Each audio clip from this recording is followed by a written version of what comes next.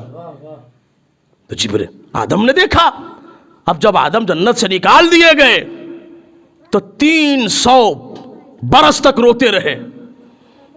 کہاں پہنچے؟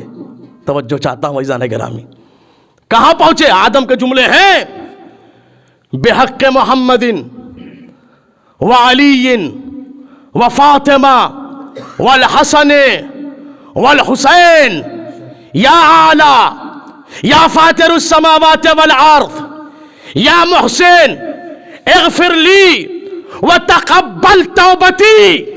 توجہ چاہتا ہوں عزیزان گرامی, یعنی آدم اپنے توبہ کی مغفرت کے لیے اہل بیت پنجتن کا حوالہ دے رہے ہیں. دنیا کہاں بیٹھی ہے؟ اگر آدم کی بھی تعصی لوگ کرے تو فاطمہ سے مخالفت کرنے کی جرأت نہ ہو. صلوات پڑھے بر محمد و آل محمد. اللہ اکبر, اللہ اکبر.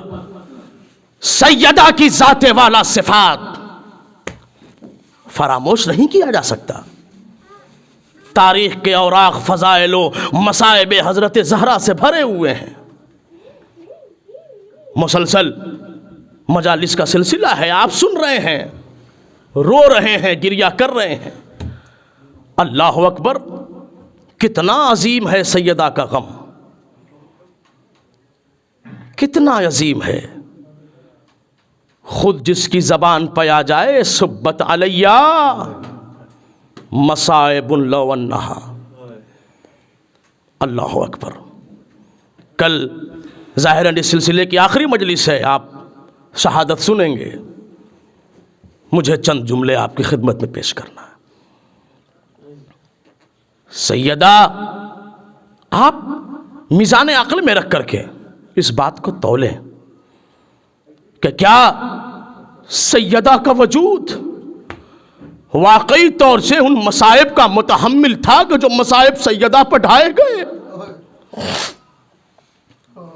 جس دروازے پر نبی آ کے سلام کیا کرتے تھے, کیا وہ دروازہ اس قابل تھا کہ اس دروازے پر آگ اور لکڑیاں لے کر آئی جائیں اور دروازے کو نظر آتش کر دیا جائے؟ نہیں عزیزان گرامی.